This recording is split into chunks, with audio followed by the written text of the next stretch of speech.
சுட்டு சுட்டு தின்ன காரணத்தினால் அதனால நாகராஜனுக்கு பிள்ளை கிடையாது. பிள்ளை கிடையாது. அப்ப நாகக்கண்ணி ஏட்டெடுத்து பார்க்கும் பொழுது அந்த நாகக்கண்ணி பெண்ணாளுக்கும்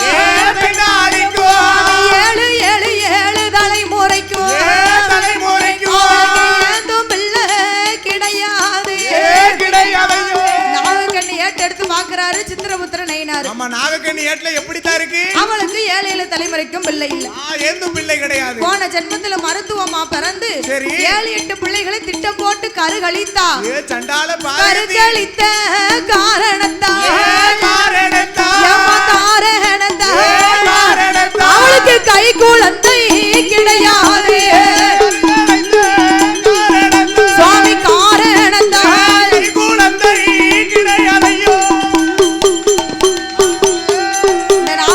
பெண்ணானவள் கருக்கழித்த காரணத்தால் அவளுக்கு கை குழந்தை கிடையாது. உடனே பார்வதி அம்மா சொல்லுகிறான், போன ஜென்மத்துல தானே பாவம் செஞ்சாங்க, இந்த ஜென்மத்துல பிள்ளை வரம் கொடுத்தே ஆகணும் என்று சொன்ன பொழுது கொடுத்தே ஆக வேண்டும் என்று சொல்லும் பொழுது பாவம் செய்த இவர்களுக்கு பகவானால் பிள்ளை வரம் கொடுக்க முடியாது. முடியவே முடியாது. கொடுக்கணும் என்றால் சக்தி நீயே போய் பிள்ளையா பெற என்று சொன்ன உடனே ஆண்டவனாகப்பட்ட சிவபெருமான் வார்த்தை கேட்டு பார்வதி அம்மாளுடைய 1008 சொரூபத்தில் அரை சொரூபத்தை எடுத்து 8 அமிர்த கலசத்துல பிடித்தெடுத்து நாகராஜன் கையில் கொடுக்க நாகராஜன் வாங்கி கொண்டு நாகக்கண்ணி கை கொடுக்க நாகக்கண்ணி பெண்ணானவள் 40 நாள் அடைகாத்தா. 40 நாள் அடைகாக்குறா. முடிஞ்சா 41 நாள் பிறக்க போது எந்த பலனும் இல்லைன்னு நினைக்கிறா. எப்ப வருஷம் வரை பிறக்க போது ஆண்டவன் சிவபெருமான் வலதுகை பெருவலர் எடுத்து நாகக்கண்ணி வால் பகுதியிலே தொட தவத்தை விட்டு வழி நடந்தால் அந்த நாகக்கண்ணி பெண்ணானவள் 41 நாளையில நல்ல செவ்வாய்க்கிழமை என்று மத்தியான மதியம் போல இந்த மதிய உச்சி வேளையில வெளியழகி குங்குமுக ஒட்டழகி அவ சேலை கட்டும் இடையழகி செந்தூர ஒட்டழகி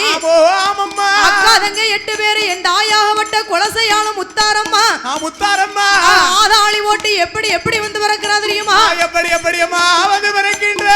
ஏதாய 41 நாளையில நல்ல செவ்வாய்க்கிழமையில தாய 8 நல்ல கலசத்திலே யாரெல்லாம் பிறக்க போறார் தாய முதலாவது கலசத்திலே முத்தாரம்மா நான் பிறந்தார்.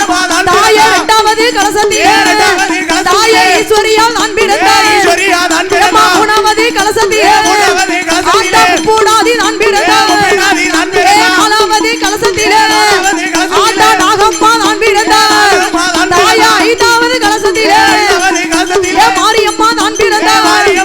தாய 6வது கலசத்திலே தாய காளியம்மா நான் பிறந்தார். 7வது கலசத்திலே பத்திரகாளி நான் பிறந்தார். தாய 8வது கலசத்திலே 8 கலசத்திலே அட்ட காளியாக அவதரித்தார். 8 கலசத்திலே ஓடியா ஓடியா காளி காளி என்றொருத்தி ஆத்தா காளீஸ்வரி என்றொருத்தி மண்ட ஓட்டு மாலங்காரி. ஹலோ பக்த கொடிகளுக்கு ஒரு வேண்டுகோள், எல்லாரும் அங்க போய் அமருங்க. இது என்னது நிகழ்ச்சியா என்னதுங்க? அன்பார்ந்த பக்தர் கொடிகள் அப்படியே அமர்ந்தா பின்னால இருக்கிறவங்க வர தெரியுமா? விழா கமிட்டி சார்போடு சொல்லப்படுகிறது.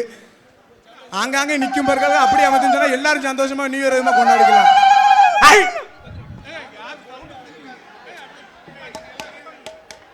ஹலோ, இப்போ எல்லாரும் அப்படி பின்னாடி போங்க. எல்லாருமே பின்னாடி போயிட்டு அங்கங்க அமருங்க.